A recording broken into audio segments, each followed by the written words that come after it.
This free step-by-step video comes to you directly from Haynes.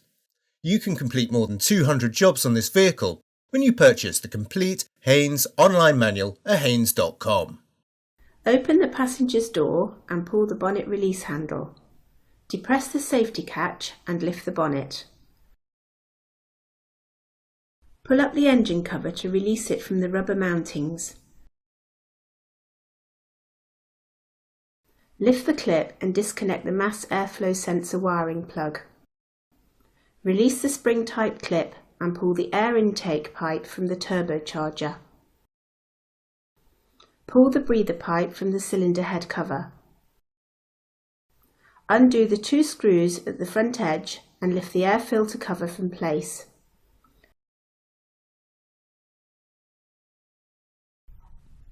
Unclip the intake duct from the air filter housing and move it to one side. Disconnect the wiring plug, then depress the release buttons and disconnect the fuel hoses from the filter housing. Release the retaining clip and pull the filter housing upwards from place. Release the clip and slide the fuel heater unit from the old filter. Prise the old O-ring seals from the heater unit, clean the grooves, then carefully fit the new seals.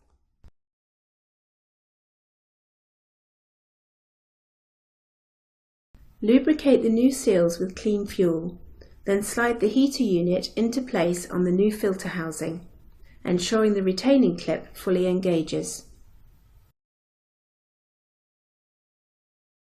Slide the filter housing down into place until the clip engages, then push the hose fittings onto the filter ports to their original locations.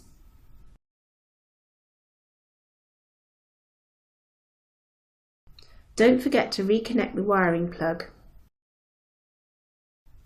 Reconnect the intake pipe to the air filter housing.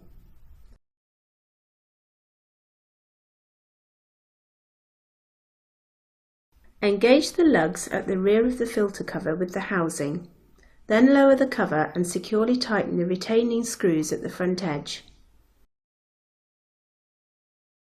Release the clamp, then reconnect the air intake pipe and the breather pipe. Release the spring-type clip to secure the pipe. Reconnect the mass airflow sensor wiring plug. Pull the hand priming pump upwards from the bracket. Squeeze it 10 to 15 times to prime the fuel system, then clip it back into place.